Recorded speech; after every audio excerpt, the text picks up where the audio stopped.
Operation সিন্দুর নিয়ে গুরুত্বপূর্ণ তথ্য দিলেন দেশের chief of defence staff Anil Chauhan. মঙ্গলবার পুনে বিশ্ববিদ্যালয়ের একটা অনুষ্ঠানে তিনি বলেন, পাকিস্তান আশা করেছিল 48 ঘন্টার মধ্যে ভারত পায়ে পড়ে যাবে, কিন্তু ভারত এমন প্রত্যাঘাত করে যে 8 ঘন্টার মধ্যেই পাকিস্তান ভারতকে ফোন করে কথা বলতে চায়। চিফ অফ ডিফেন্স স্টাফ বলেন, পাকিস্তান হয়তো বুঝতে পেরেছিল আরও বেশিক্ষণ অপেক্ষা করলে আরও বেশি ক্ষয়ক্ষতি হতো তাদের।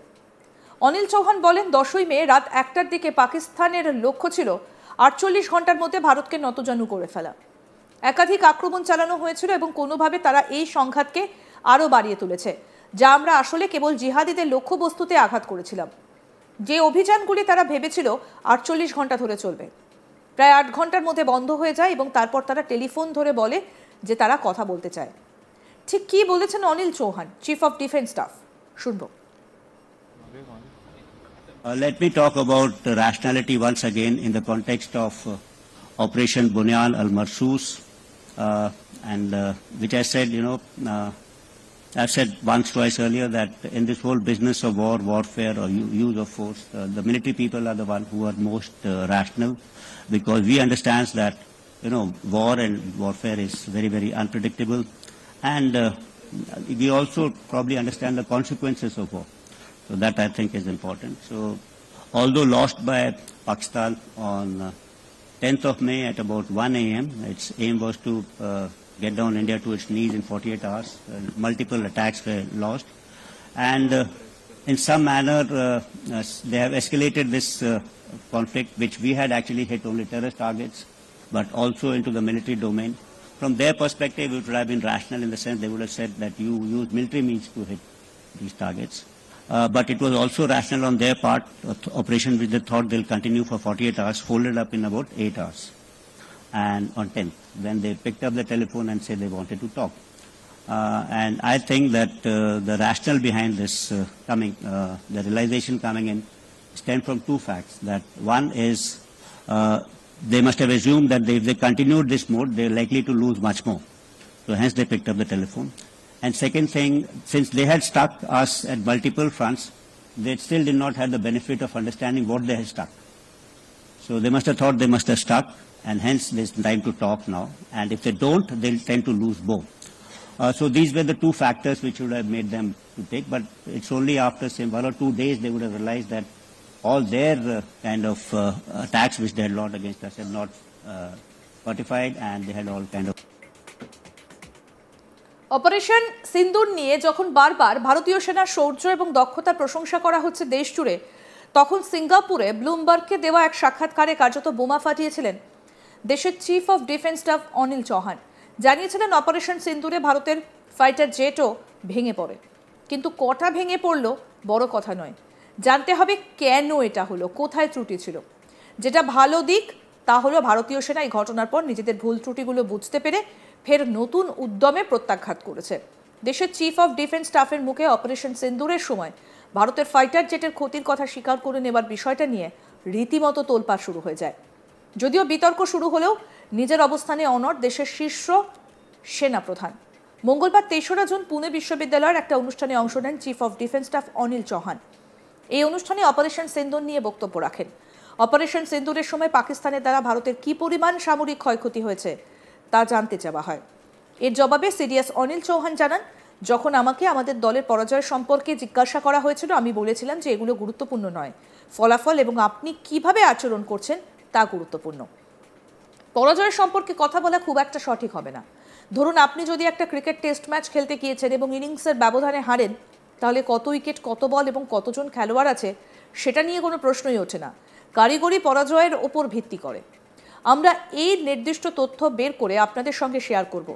আমরা বলবো কতগুলো বিমান ধ্বংস করেছি এবং কতগুলো রাডার ধ্বংস করেছি। আমরা এর একটা মোটামুটি মূল্যায়ন করব এবং শীঘ্রই তা প্রকাশ করব। আর কি বললেন অনিল চৌহান, শুনব। Important thing is to understand as to what is a professional military force when you talk about risks and taking of a chance. Actually, I think it's a professional force that is not affected by setbacks or kind of losses, if you may say, because in war, what is important is, even if there are setbacks, you need to maintain your morale. That morale is to remain high. And then, of course, is adaptability. That is an important constituent of a very professional force. You should be able to understand what went wrong, rectify your mistakes, and go out again. I think that is important for any kind of a professional force. And third is, I think, the offensive spirit. As an organization, you must have that offensive spirit in spite of the initial setbacks. You can't sit down in fear. And as an individual, you should not have any kind of a fear.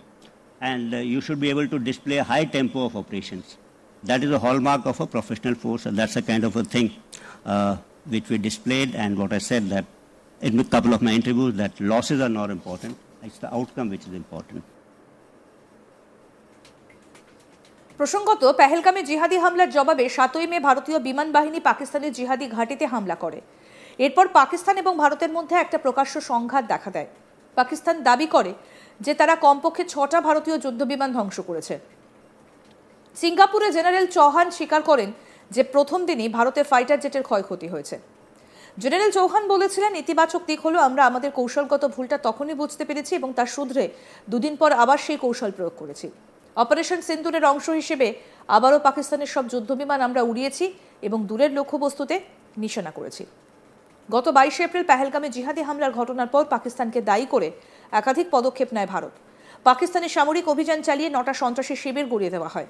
প্রত্যাঘাতে সেই অভিযানের নাম দেওয়া হয়েছিল operation সিন্দুর। ভারতীয় বিদেশ সচিব বিক্রম মিশ্রি ও air marshal একে ভারতী আগেই সংঘর্ষের সময় ক্ষয়ক্ষতির ইঙ্গিত দিলেও নির্দিষ্ট তথ্য জানাতে অস্বীকার করেন। তবে জেনারেল চৌহান স্পষ্ট করেন, ভারত এই ঘটনার থেকে শিক্ষা নিয়ে দ্রুত কৌশলগত ভুল সংশোধন করে পরবর্তী অভিযানে সফলভাবে বিমান ব্যবহার করেছে। দেশের chief of defence staff general Chauhan আরও স্পষ্ট করে বলেন যে এই সংঘাত কখনোই পারমাণবিক যুদ্ধের পর্যায়ে পৌঁছয়নি। একই সঙ্গে তিনি জোর দিয়ে বলেন যে পরিস্থিতি নিয়ন্ত্রণের জন্য পাকিস্তানের সঙ্গে যোগাযোগের মাধ্যম সর্বদা খোলা। জেনারেল চৌহান জানান, আমি ব্যক্তিগতভাবে মনে করি যে প্রচলিত কার্যক্রম পরিচালনা এবং পারমাণবিক সীমার মধ্যে অনেক ব্যবধান রয়েছে। জেনারেল চৌহান বলেন যে সংঘর্ষের সময় চীনের কাছ থেকে কোনো ধরনের সামরিক চ্যালেঞ্জ পায়নি ভারত। তিনি আরও বলেন, 22 এপ্রিলের পর থেকে আমাদের উত্তর সীমান্তে কোনো অস্বাভাবিক কার্যকলাপ দেখা যায়নি। পাকিস্তানকে স্যাটেলাইট চিত্র বা রিয়েল টাইম গোয়েন্দা তথ্য চীন সরবরাহ করেছে কিনা জানতে চাইলে তিনি বলেন, এই ধরনের তথ্য এখন বাণিজ্যিকভাবে পাওয়া যাচ্ছে এবং কেবলমাত্র চীন থেকে নয়, অন্যান্য উৎস থেকেও পাওয়া যেতে পারে। কি বললেন চিফ অফ ডিফেন্স স্টাফ, আসুন আরেকবার শোনাই।